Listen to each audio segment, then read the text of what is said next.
Hey guys, welcome back to my channel. Today we're making dinner. And for dinner, we're going to have some fresh salmon cakes, some creamy mashed potatoes, and some really simple green beans. So let's get into this easy weeknight meal.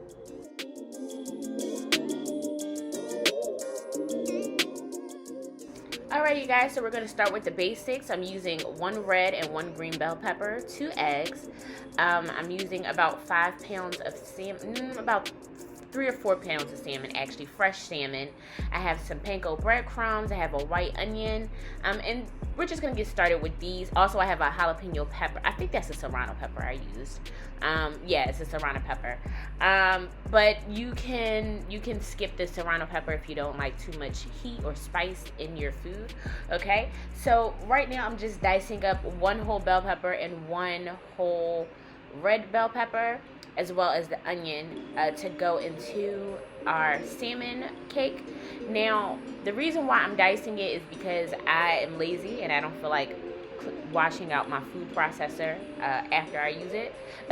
But you can definitely throw these vegetables for a finer chop and dice in your food processor. I like to feel the crunch of the actual vegetables in my salmon cakes. If you don't, then definitely whip out that food processor or just chop your vegetables up really, really finely. I just like a nice small dice, as you can see. But I just feel like it gives great texture. You can actually taste a lot of that beautiful bell pepper flavor. I love bell peppers. I think they're just so delicious. I love them in salads. I love them in food. Ugh, they're just so good.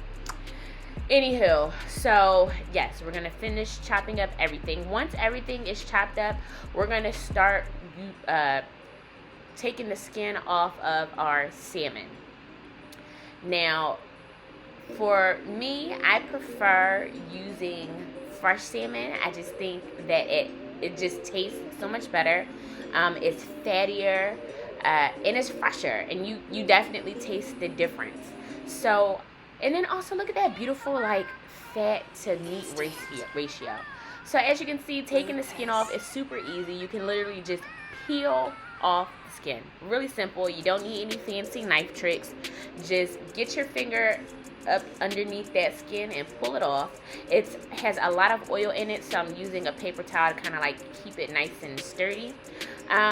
Don't be too anal about the gray skin. You can keep the gray skin on there. It won't affect how the salmon tastes, but you want to also make sure that the outer portion of the skin, which doesn't cook down very nicely, is off of your meat. That's the main thing. Also, take this time to feel each and every portion of your fillet to make sure you're removing all of the bones from the fish. No one wants to have a fish bone in their salmon cake. All right, and so I was just showing you guys a little piece of fat that was still stuck on the skin. Go on and just chop that fat off. Now I'm just gonna chunk up my salmon, chop them up really finely. Not really finely, but just in much smaller pieces, because we're just gonna hack this. Okay, we're gonna hack it up.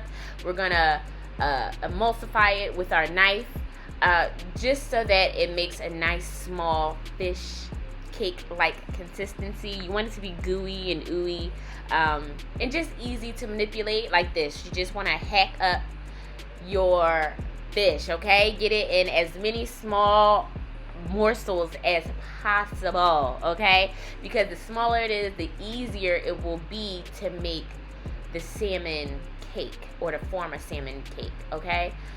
So as you can see, I'm just chopping and slicing and dicing and hacking this salmon. That's what you want. You see how it's almost turning into like almost like a putty? That's the exact texture that you're looking for, and it's a beautiful texture. It's just so gooey. And this is fresh garlic butter that I got from Whole Foods. I'm using about a tablespoon of that. I'm putting it into the bottom of my pan because I'm using that to saute my vegetables. So I like to saute my vegetables first so they get a little soft and seasoned before I add them into my salmon meat mixture. And I'm using some fresh thyme, and I'm just taking the leaves off the thyme because thyme is just beautiful when paired with fish. So we're just gonna saute that down for about 5 to 7 minutes. I'm going in with some fresh rosemary as well. Make sure you rip your rosemary up. There's nothing that I hate more than having long stems of rosemary in anything that I eat. So I just rip off the leaves there. Everything is done, so I'll put it back on the plate. Literally 5 to 7 minutes. Now we're going to go start seasoning our salmon with some Creole seasoning, garlic powder, black pepper, some lemon pepper. Yes, don't forget that lemon pepper. Now I'm going to go in with 2 eggs, and I'm going to go in with about, I would say I went back and added more panko breadcrumbs, so in total I added about 1.5 cups of panko breadcrumbs. So what you want to do is you want to mix everything up together, give it a nice mixy mix. Try to make sure those peppers and onions are cooled off nicely so they don't start cooking your salmon when you put them in, okay? And honestly, this is where I messed up. Well, I'm adding more panko, as you can see, but this is where I messed up. Instead of letting my mixture sit, which is what you're supposed to do, so that panko has time to absorb all of the liquid and really firm up your salmon, I went ahead and just started making the cakes. So don't be like me. Let your salmon mixture, your salmon cake mixture sit for about 10 to 15 minutes before you start frying them up. But don't they look so pretty? All that color. I love it. I love it. Okay, so now that the salmon cakes are done, I'm going to go ahead and start peeling some potatoes for the mashed potatoes. I cannot find my peeler for the life of me, so I'm using a knife. That's how I was raised, using a knife. A peeled potato peeler is a luxury. But however you peel your potatoes, I believe I have 4 russet potatoes here that I'm just going to peel and add into some water. I like to chop my potatoes up before I boil them, but you can also leave them whole. When you leave them whole, it kind of keeps a lot of that water out of the potatoes, because sometimes your potatoes can get a little watery when you boil them in water after they're cut up, but it's all good. It still works just fine. So I pop my potatoes in, put them over a medium-high heat, and I let them boil. I'm adding some salt to the water just to make sure the water boils quickly and to season the potatoes. Now the potatoes are done. I'm going to go in with about 3 tablespoons of that garlic butter, and I'm going to let that melt up while I begin mashing the potatoes. Look at that. Beautiful, creamy, fluffy potatoes already. Now I'm going in with some sour cream. I used about a half a cup of sour cream, and I mixed them up. You want to put all of your cold products in first before you add your milk, because the milk will kind of make the mashed potatoes cool down, and you want to make sure that your butter and your sour cream melts beautifully into the potatoes. So always add your milk in last, in terms of like your cool ingredients.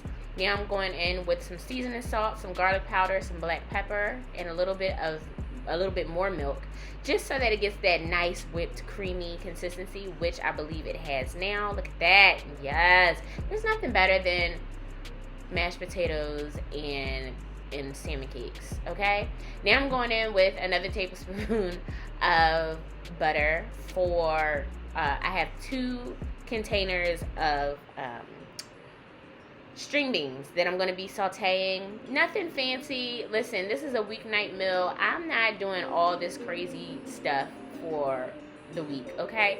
Just a little butter, 2 packs of frozen string beans of your choice. I like using these little small skinny string beans, and this is a salt and pepper mix that I got from the Korean store. It has a little sugar in it, a little black pepper, white pepper, and some salt, and a little bit of sugar. I don't know if I said that, but anywho, and that's it. I'm sprinkling that on for more seasoning, and that's it. That is dinner. Quick, simple, easy, delicious, and it will, last you. It will last you. Trust and believe that. And listen, hubby demolished it. So make sure you guys give this a try. Give me a thumbs up if you try any of these recipes and you like them. I hope you enjoy, and I will see you guys in the next video. Bye.